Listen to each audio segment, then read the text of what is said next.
El día de hoy vamos a estudiar el régimen general de libranzas a la luz de las modificaciones realizadas por la reciente Ley 1902 del 2018, la cual modificó el marco general de libranzas de la Ley 527 del año 2012. Para comenzar, vamos a revisar la normatividad más significativa que reglamenta la materia, para posteriormente analizar cómo funcionan las operaciones de libranza, quiénes son los actores de las operaciones, los deberes y obligaciones que tienen cada uno de estos, y de esta forma hacer una comparación entre lo que traía la ley 527 y las modificaciones realizadas con la 1902.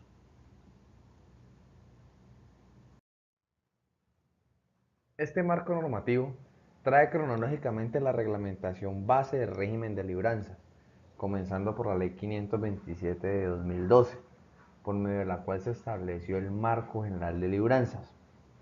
el decreto 1348 de 2016, por medio del cual se reglamenta la revelación de información y la gestión de riesgos en la venta y administración de operaciones de libranza por parte de entidades no vigiladas por la Superintendencia Financiera de Colombia, el artículo 143 de la Ley 1753 de 2015, por el cual se expide el Plan Nacional de Desarrollo para el año 2014 y 2018. Este artículo es de suma importancia para el régimen de libranzas, dado que trae dos cambios significativos. El primero de ellos es que faculta a las cajas de compensación familiar para que puedan realizar operaciones de libranza. Y el segundo de ello es que traslada el Registro Único de Entidades de Operaciones de Libranza, conocido con la sigla RUNEOL, del Ministerio de Hacienda y Crédito Público a que lo lleven las cámaras de comercio, modificando así el alcance del artículo 14 de la Ley 527. Por último, tenemos la reciente Ley 1902, la cual modifica el marco general de libranzas de la Ley 527. ¿Qué es una libranza? El artículo primero de la Ley 527 define la libranza como una operación comercial en la cual un asalariado, pensionado o trabajador independiente vinculado con contrato de prestación de servicios autoriza por escrito a su empleador, en el caso del asalariado, o en el caso del pensionado a su entidad pagadora de pensión, o al contratante para el caso de los trabajadores independientes, para que realice una retención o descuento a su salario, en el caso del trabajador, pensión en el caso del pensionado u honorarios en el caso del trabajador independiente, con el objetivo de que sea girada dicha retención a favor de un tercero para atender una obligación dineraria por la adquisición de un producto, bien o servicio. Así las cosas, tenemos que dentro de las operaciones de libranza interactúan los siguientes sujetos: el beneficiario, la entidad operadora de libranzas, que es la entidad con la que tiene una relación comercial el beneficiario en virtud de la adquisición de los productos, bienes o servicios, y la entidad pagadora, que es quien hace la retención del salario o la pensión o de los honorarios y se lo traslada a la entidad operadora de libranzas. ¿Quiénes son beneficiarios? Del análisis del artículo primero y del literal D del artículo segundo de la Ley 527, se concluye que dentro de las operaciones de libranza podrán actuar como beneficiarios los trabajadores vinculados por contrato laboral, los trabajadores vinculados por contrato de prestación de servicios, los pensionados y los asociados o vinculados a una precooperativa o cooperativa. Ahora bien, el artículo primero de la Ley 1902 modifica el artículo primero de la Ley 527, excluyendo como beneficiarios de las operaciones de libranza a los asociados o vinculados a una precooperativa o cooperativa. ¿Quién es la entidad pagadora? Es la entidad encargada de realizar un pago periódico en virtud de una relación contractual o un derecho adquirido. Para el caso de los beneficiarios asalariados vinculados por contrato laboral, la entidad pagadora sería el empleador. Para los trabajadores independientes vinculados por contrato de prestación de servicios, la entidad pagadora sería el contratante. Y para el caso de los beneficiarios pensionados, la entidad pagadora será el fondo o entidad encargada del pago mensual de la pensión.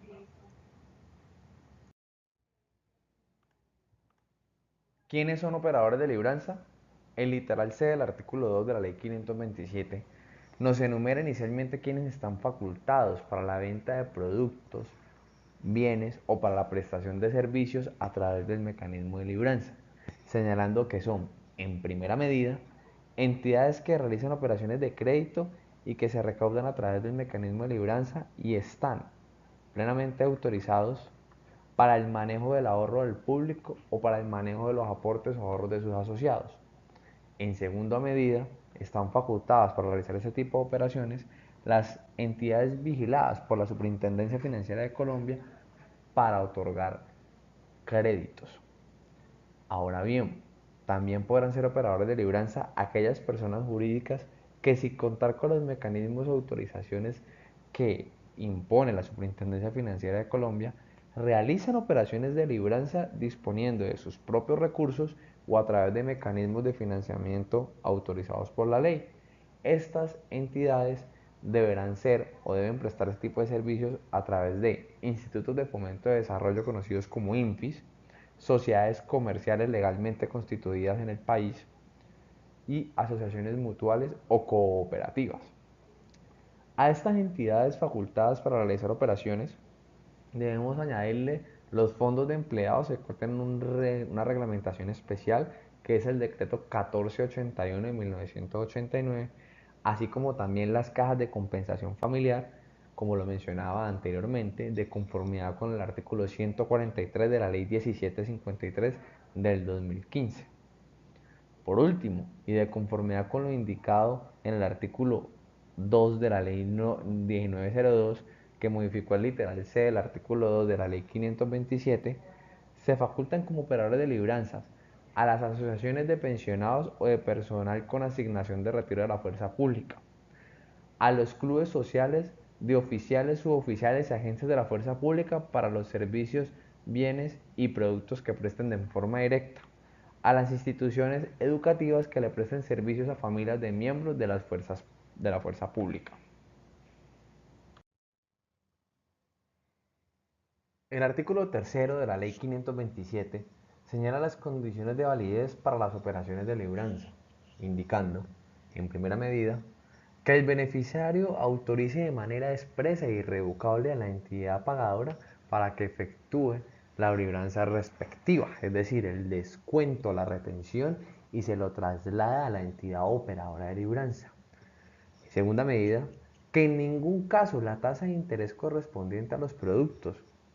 o bienes o servicios objeto de libranza supera la máxima tasa permitida legalmente por la Superintendencia Financiera. Tercero, que dicha tasa de interés solo puede ser modificada en determinados eventos y con la expresa autorización del beneficiario. Cuarta, que la libranza que se efectúe se podrá realizar siempre y cuando el asalariado o el trabajador independiente o pensionado no reciba menos del 50% de su salario, de los honorarios o de la pensión.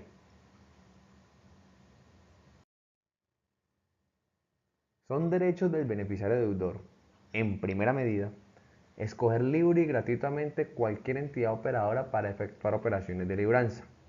No podrá la entidad pagadora obligarlo a suscribir relaciones comerciales con la entidad operadora de libranza a que ellos consideren. Tampoco podrá la entidad pagadora, llámese empleador, contratante o fondo de pensiones, cobrar cuota de administración, comisión o suma alguna por realizar el descuento o el giro de los recursos a la entidad operadora de libranzas. Los beneficiarios deudores están protegidos por las normas de protección al consumidor que les sean aplicables. Esto ha sido aclarado por el inciso segundo del artículo cuarto de la Ley 1902, que modificó el artículo 10 de la Ley 527, indicando que con excepción de las entidades operadoras de libranza vigiladas por la Superintendencia Financiera de Colombia,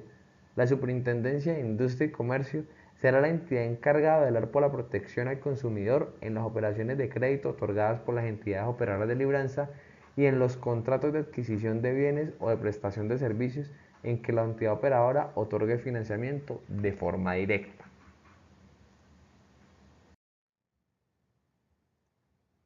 Dentro de las obligaciones más relevantes de las compañías operadoras de libranza, indicadas en el artículo 5 de la Ley 527, encontramos, en primera medida, que deben tener en cuenta la capacidad de endeudamiento del solicitante beneficiario. Deben asumir la responsabilidad de evaluar con el empleador, si es del caso o entidad pagadora, el monto del descuento directo compuesto por el capital y la tasa de interés pactada. Es de recordar que este monto no debe superar el 50% del salario neto o pensión después de los descuentos de ley. Es obligación de los operadores de libranza dejar a disposición de los beneficiarios el extracto periódico de su crédito con una descripción detallada del mismo, indicando un número de teléfono, dirección electrónica y en caso de dudas, dirección electrónica en caso de dudas o reclamos. Debe registrarse el operador de libranza en el Registro Único Nacional de Entidades Operadoras de Libranza, que se denomina con la sigla RUNEOL y que llevan las cámaras de comercio. Para reforzar estas obligaciones de los operadores de libranza, el artículo 3 de la Ley 1902 incluyó una obligación adicional consistente en que este tipo de compañías deben contar y en el evento de que no cuenten deben crear un departamento de riesgos financieros al interior por medio del cual deberán adelantar las correspondientes análisis de viabilidad, sostenibilidad, operatividad y demás estudios con fines de pronósticos, evaluación de riesgo financiero y control de lavado de activos que prevengan la participación, uso y manipulación indebida de los negocios promovidos bajo la modalidad de libranza. Dentro de las obligaciones más representativas que tienen las entidades pagadoras, encontramos, en primera medida, que es obligación girar de manera directa los recursos a la entidad operadora de libranzas a nombre del beneficiario. Es obligación de la entidad pagadora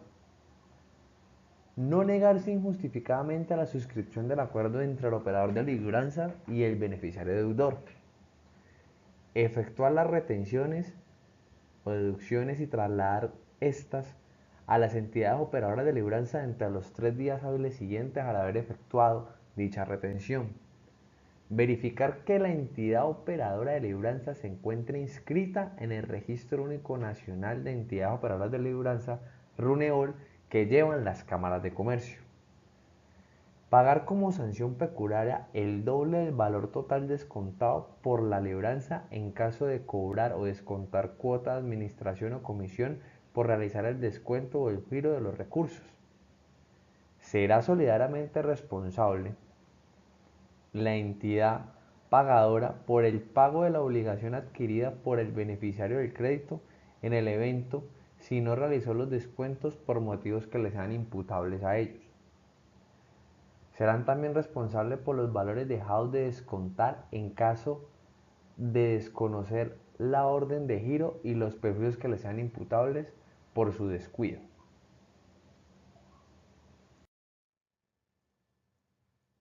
A lo largo de esta presentación,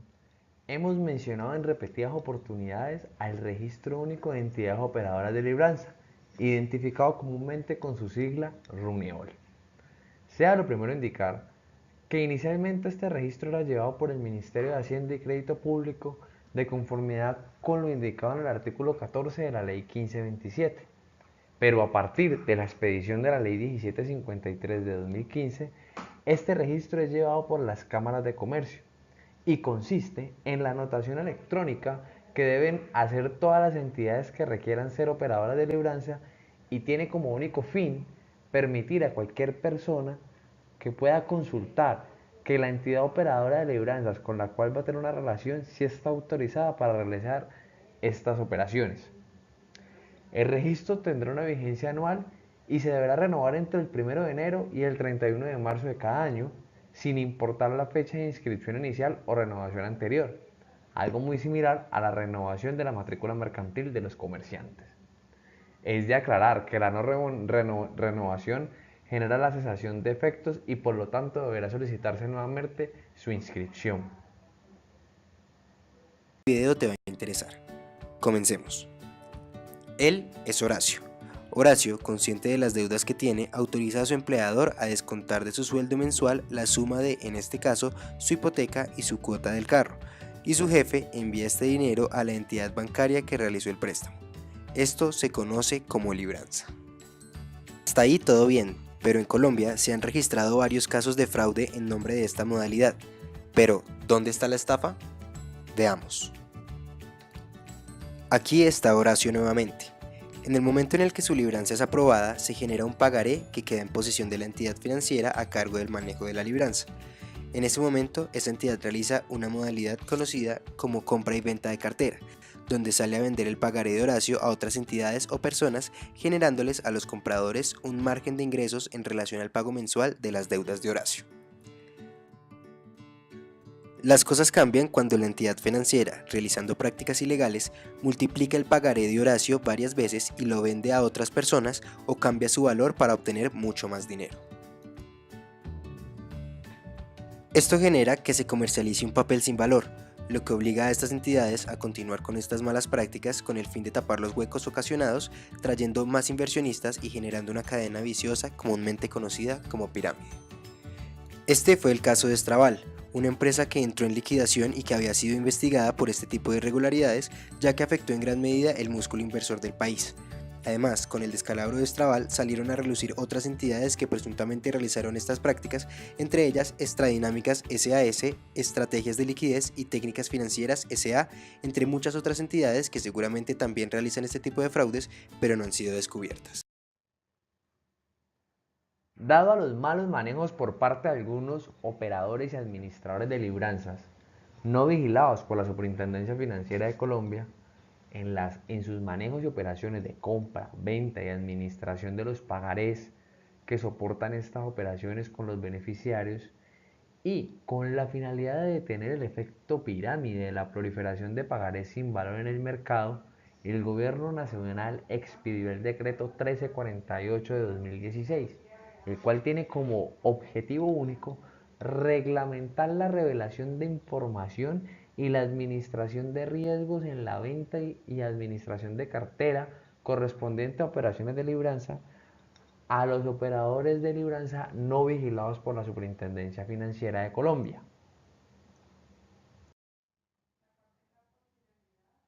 El decreto en comento, con la finalidad de regular y controlar el mercado de compra, venta y administración de pagarés derivados de operaciones de libranzas, define los siguientes sujetos dentro de dicha operación. Administración. Es la operación en la cual los recaudos de la cartera de las libranzas los realizará el vendedor o un tercero sin perjuicio de que se asuman gestiones adicionales. Administrador de los créditos de libranza. Es el vendedor o tercero que en virtud de un mandato administra y recauda los flujos correspondientes a las amortizaciones de los créditos de libranza. Comprador. Es quien adquiere la cartera correspondiente a operaciones de libranza en las cuales obra como vendedor una sociedad comercial, asociación mutual, precooperativa, cooperativa, fondo de empleados o caja de compensación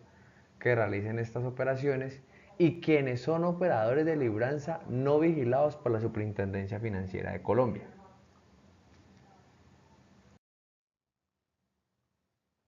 El decreto 1348 del 2016 reglamenta 15 obligaciones adicionales que deberán tener los operadores de libranza en la compra, venta y administración de los pagarés que soportan las operaciones de libranza con los beneficiarios deudores, los cuales tienen como finalidad realizar un riguroso seguimiento y control a dichas operaciones. Dentro de estas obligaciones se caracterizan que el operador de libranzas deberá, en primera medida, informar con exactitud las operaciones de libranza objeto de la venta, especificar el estado para cada uno de los títulos de libranza adquiridos, indicar el lugar donde se encuentran custodiados los pagarés y el procedimiento de acceso a los mismos en caso de incumplimiento, informar si existe o no un mecanismo de recaudo y pagos como un negocio fiduciario y su rol en la transacción. Ahora bien, no obstante los controles que vemos que se han implementado, existen múltiples dificultades presentadas con el fraude de pagarés de libranza en el mercado. Por eso, la reciente Ley 1902 de 2018 reglamentó que todas las operaciones de compra, venta y gravámenes que se hayan efectuado respecto de los derechos patrimoniales de contenido crediticio derivados de operaciones de libranza realizados por entidades no vigiladas por la Superintendencia Financiera de Colombia deberán ser inscritas en el Registro Único Nacional de Operadores de Libranza conocido como RUNEOL por el operador de libranza que realice la operación, un mayor control a este tipo de operaciones. No obstante lo anterior, y con la finalidad de ejercer un control absoluto sobre la compra y venta y administración de pagares de libranza, el artículo sexto de la Ley 1902 adicionó al artículo 17 de la Ley 527 una limitante en la venta de cartera de créditos de libranza, consistente en que la entidad operadora de libranza no vigilada por la Superintendencia Financiera de Colombia que pretenda enajenar derechos patrimoniales de contenido crediticio derivado de operaciones de libranza a favor de personas o entidades no sujetas a la vigilancia de dicha entidad por la superintendencia, solo podrá hacer tal venta a favor de patrimonios autónomos administrados por sociedades fiduciarias sujetas a la vigilancia de la Superintendencia Financiera de Colombia y a los fondos de inversión colectiva. Agradezco la atención prestada. Espero que les haya quedado claro y les haya servido este material de estudio para aclarar cualquier inquietud que hayan tenido sobre el régimen de libranzas. Nos veremos en otra oportunidad.